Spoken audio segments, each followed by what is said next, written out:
Hello everyone, कैसे हैं आप सभी लोग। मैं हूं विशाल। कल या परसों आप में से किसी ना किसी का एग्ज़ाम होगा एसएससी स्टेनोग्राफर 2023 का। किसी का कल है, किसी का परसों है, 12 अक्टूबर और 13 अक्टूबर को। तो सबसे पहले good luck for your exam. और आपको मैं बताना चाहता हूँ कि एग्ज़ाम का जो लेवल है वो कैसा होगा। देखिए, अभी तक जो भी एसएससी के एग्ज़ाम्स हुए हैं तो ना ही टफ़ आता है ना ही ईजी आता है, मॉडरेट आता है हमेशा। ठीक है, किसी किसी का एग्ज़ाम इजी टू मॉडरेट हो जाता है, बट मॉडरेट से ऊपर किसी का एग्ज़ाम कभी भी नहीं होता। ठीक है, तो एग्ज़ाम का लेवल इस तरह का नहीं आने वाला है कि आपको कुछ भी समझ में ना आए या फिर आपको प्रॉब्लम हो। ठीक है, अगर आपने अच्छे से पढ़ा होगा, अच्छे से प्रिपरेशन करी होगी, अच्छे से आपने प्रीवियस ईयर के पेपर्स लगाए होंगे, जो कि मैं आपसे पिछले कई महीनों से कहते आ रहा हूँ स्टेनोग्राफर 2023 के एग्ज़ाम के लिए। अगर आपने वैसा किया होगा तो आपको कोई प्रॉब्लम कभी भी नहीं आने वाली है।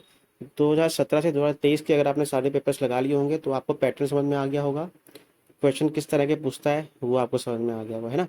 तो उसी तरह का आपका एग्जाम का लेवल आने वाला है, इजी टू मॉडरेट ही रहेगा, उससे ऊपर नहीं जाने वाला। ठीक है, अब क्या ध्यान रखना है आपको एग्जाम देते टाइम। आपको ये चीज़ ध्यान रखनी है कि अगर आप रीजनिंग कर रहे हो तो कोई भी क्वेश्चन अगर आपको नहीं आ रहा या फिर आपको लग रहा है कि नहीं यार इसमें टाइम लग जाएगा, तो उसको छोड़ करके आपको आगे बढ़ जाना है। ठीक है, नेक्स्ट क्वेश्चन पे जाना है। और जब आपका एग्जाम पूरा खत्म हो जाए तो जो क्वेश्चंस आपने छोड़े हैं वापस आके उन क्वेश्चन को देखना है, क्योंकि कभी कभी क्या होता है कि जब आप एग्जाम कर रहे होते हो आप एक जोन में होते हो, है ना। उस समय कभी कभी आपका वो जो क्वेश्चन है उसका आंसर नहीं आ पाता है, बट जब आप पूरा कर करके वापस उस क्वेश्चन पे आते हो, ये कई कई बार ये मेरे साथ भी हुआ है।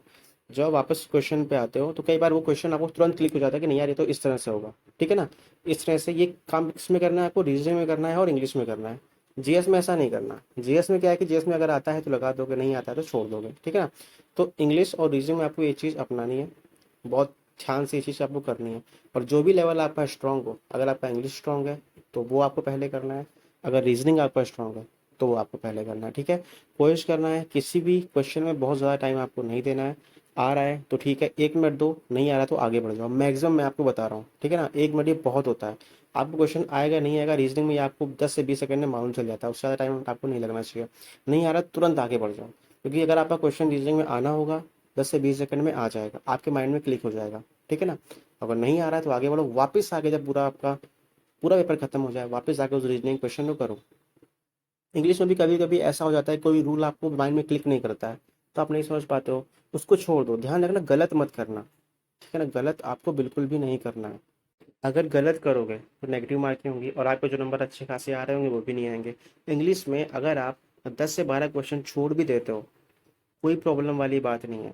PQRS नहीं आ रहे हैं एक दो छोड़ दो, कुछ मीनिंगफुल में नहीं आ रही हैं छोड़ दो, जहाँ पे लग रहा है कि नहीं हम लगा सकते हैं वहाँ पे आप लगा सकते हो। ये बेसिक सी चीज़ें हैं जो एग्ज़ाम्स में जो बच्चे पास आउट करते हैं और जो बच्चे फेल होते हैं, जिनका सिलेक्शन होता है और जिनका नहीं होता है, उनमें यही फ़र्क होता है जो मैंने ऑब्जर्व किया है अभी तक। अगर क्वेश्चन आ रहा है तो उसको करना, नहीं आ रहा है तो छोड़ देना। बात समझ में आ रही है या नहीं आ रही है। तुक्का मत लगाना, तुक्के के बेस पे रह करके एग्ज़ाम कभी भी किसी का क्वालिफाई नहीं होता है। वो अपवाद होते हैं जिनका हो जाता है कि यार मैंने तो कर दिया मेरा हो गया, ऐसा मोस्टली होता नहीं। बात आ रही समझ में कि नहीं आ रही है। ठीक है, तो ये सारी चीज़ें आपको याद रखनी है। तो क्या याद रखना है आपको, जो आपका सब्जेक्ट स्ट्रांग हो उसको पहले करो, जो क्वेश्चन नहीं आ रहा उसको छोड़ के आगे बढ़ो। जब पूरा एग्ज़ाम ख़त्म हो जाए उसके बाद आपको, या आपका पूरा पेपर ख़त्म हो जाए, मतलब आप कर लो, आप कुछ 10-15 मिनट या 5 मिनट का टाइम रहेगा उसमें वापस आके उन क्वेश्चन को करो। ठीक है, और एग्ज़ाम लेवल आपका मॉडरेट ही आने वाला है, बहुत ज़्यादा टफ नहीं आएगा। एसएससी का स्टेनोग्राफर एग्ज़ाम हमेशा नॉर्मली आता है, बहुत ज़्यादा टफ नहीं आता है।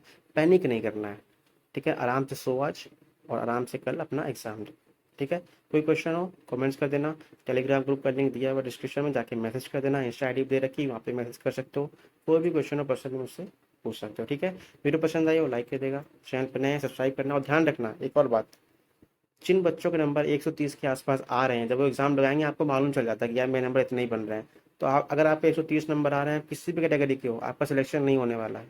ठीक है ना, तो जीएस में 50 क्वेश्चन करके चले जाना, ये उनके लिए ट्रिक है जो जिनका एग्जाम बहुत ही खराब हो रहा है। ठीक है ना, 50 क्वेश्चन करके आओगे, भले ही कितने भी, तो रिस्क तो ले ही लो ना यार। अगर 130 नंबर आ रहा है सिलेक्शन आपको होना ही नहीं है, किसी भी हाल में नहीं होना है, सिर्फ एसटी का हो सकता है, वो भी शायद, क्योंकि वैकेंसी 1200 ही है सिर्फ। ठीक है ना, इसलिए 50 क्वेश्चन कराना। इंग्लिश रीजनिंग में कम से कम 120 से 30 स्कोर करो।